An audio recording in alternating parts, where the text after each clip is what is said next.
Hi, I'm Chelsea Lipford Wolf. My website, checkinginwithchelsea.com, features DIY projects that help you enhance your home both inside and out.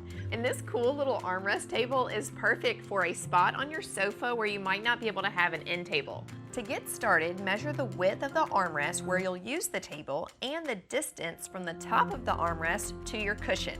From a piece of 1x8, cut one piece that is 1.5 inches wider than your armrest and one piece the same length as the distance to the cushion.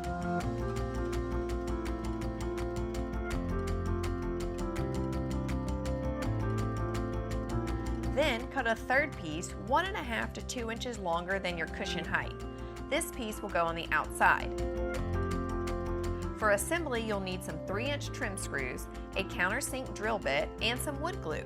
I'm using Titebond Original because it sets up super fast for a quick bond.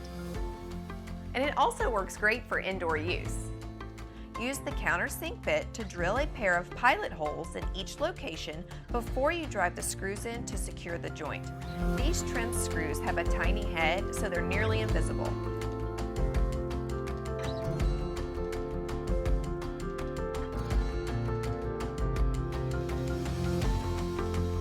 After you repeat the process with the other leg, you can sand all of the edges before you apply a coat of stain, followed by a clear polyurethane sealer.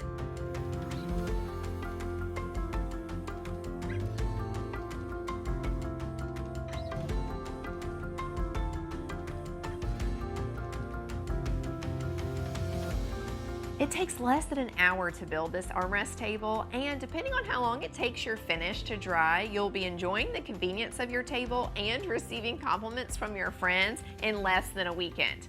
Now you've seen my project, it's time to share yours with the hashtag #TypeOnForTheWin or search the hashtag to see what others are creating.